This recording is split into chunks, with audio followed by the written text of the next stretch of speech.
For those of you married, what is one red flag you noticed and let pass before marrying your so that you deeply regret glazing over? That he didn't know how to cook or clean. I was so excited to get our own place and be the perfect wife that I just did it all, and I was happy about it. Like an idiot lol. 10 years and 2 kids later I was completely over that shit. Thankfully after a few tough years we figured it out. But damn, had I known I would have started our life a lot differently. He yelled and threw my things at me. I was so young and foolish. I thought it meant he was passionate and that he loved me more than anyone else, because nobody else in my life loved me enough to get so angry they would throw things. Yeah, no, that's not how it works. When people really love you, they don't try to hurt you emotionally or physically. Duh. Their penchant to slam doors / cabinets / throw things against walls. Not me, but speaking for my C's. He had a few kids with women and he never sees them. He'd say how much he misses them and wishes he could see them. But obviously there's a reason why none of his baby moms let him see them. My naturally kind and trusting ways had to be squashed because I was too trusting, and doing small kind actions were pointless because they didn't make a difference in the world. I was too young and too inexperienced when I met him and thought it was okay to change things like that so we'd be happy. 16 years later, I didn't like who I was anymore and got a divorce. I've spent the last 4 years getting back to myself. Always played the victim. Emotionally manipulative. I wouldn't say I glazed over it. I knew it was a problem. He just has so many great qualities that seem to outweigh his worst quality. He does not clean. We were in a long-term relationship for a while when I was away at grad school, and when I came back to visit him, I had to clean his bathroom before I felt comfortable using it. Jump ahead 8 years, married for 5 of them, and he has never once cleaned our bathroom. I have to constantly remind him to clean up after himself at all. He is a loving, loyal, sensitive, brilliant creature who would be completely fine living in utter filth. His mother has apologized to me for always doing the cleaning for him, never giving him any chores or expecting help with the household when he was growing up or living there as a young adult. I love him dearly and want him to grow the fuck up. Garbage goes in garbage can. Seems simple enough to me. Lying and gaslighting. Problem with saying sorry but not changing behaviors. Lack of emotions or underreactive, which I took as resilience because I have an emotion instability disorder. Also complete neglect on his part due to a gaming addiction. Refusal to care for his teeth or shower. Would cause fights if I asked him to do any basic self-care practice. I stayed with him almost 9 years. I was so desperate for love, and after years of being abused and neglected by my family, this was normal. I'm dating someone else now, and I have a checklist including the things I require in a relationship. I used to think I was lucky someone wanted me. Now I learned people are lucky to have me in their life too, and I won't settle with less. He never stuck at anything. That boy changed careers like they were underpants and ditched friends when he moved. He achieved tons, and I got dazzled by that, but as soon as he got a win or hit a hard patch he'd move on to the next big thing. I learned the T-Re way that I was not the exception to that rule. Edit, a typo. I actually broke it off with him for it, but didn't really remember my thought process until a decade later. He yelled at his mom on the phone, and I thought, damn, he's going to end up treating me like that. Won me back over after I discovered his mom was an abusive crackhead, and I forgot I ever thought that until recently, when I realized I had predicted my future.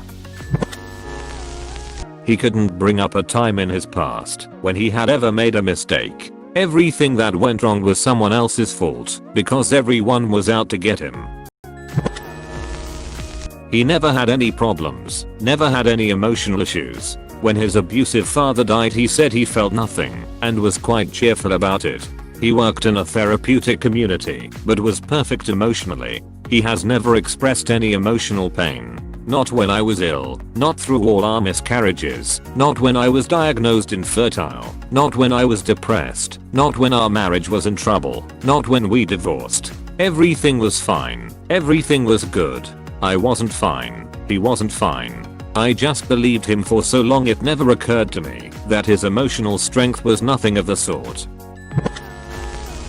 My now ex was a major hothead driver. Like the kind that would follow a driver who had cut him off to a parking lot to yell at them and drive very aggressively to teach people how to drive. There were many embarrassing moments spent in the passenger seat trying to disappear while he yelled out the window at someone who had barely offended him with their driving, not knowing if I should confront him about it and telling myself he'd never act as entitled toward me.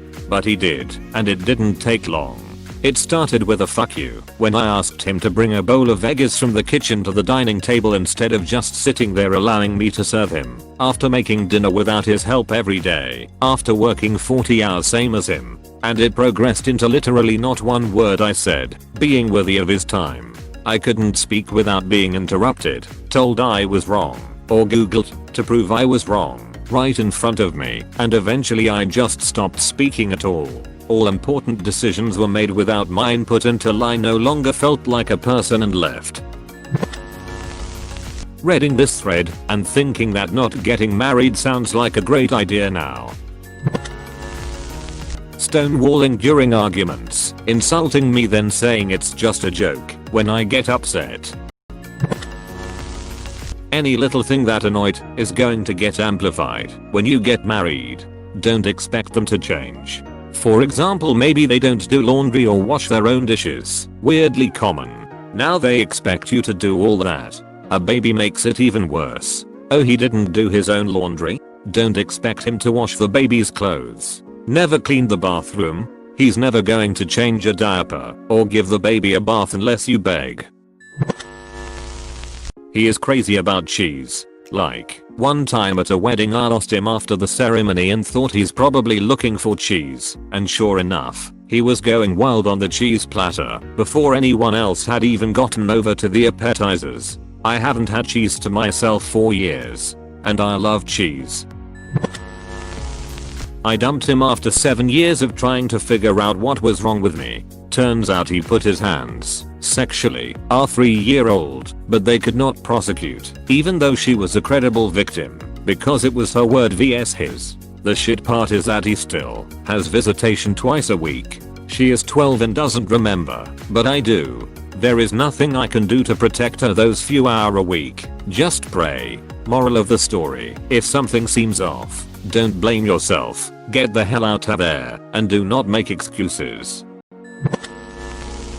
Oof. A few. We are now divorced. Our pre-marriage relationship lasted 5 years. Our marriage didn't make it to 3. I knew he had a slight temper. I knew he got it from his dad, who was, a wife beater. He never raised a hand to me, and I wasn't afraid of him.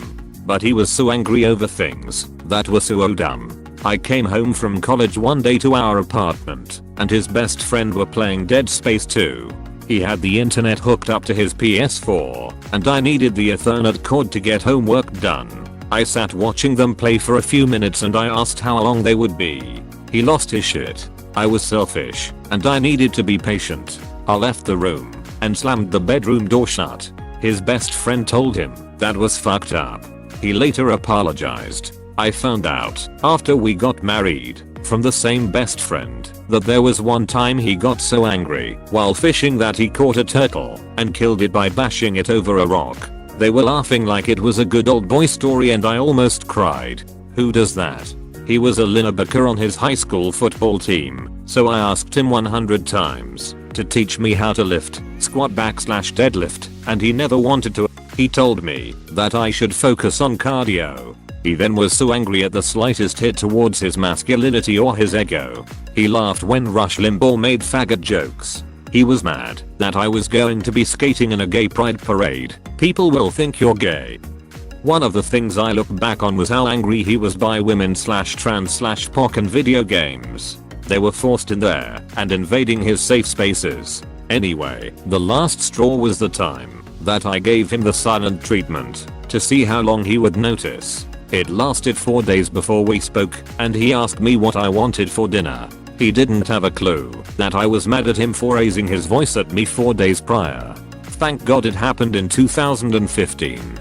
It would have been a lot uglier in 2016. So I divorced him and fell in love with a liberal man who thinks I'm the sexiest bisexual out of the closet now. Last year I broke the state deadlift record and the total kgs lifted record for women in my weight class. Turns out he was holding me back the entire time.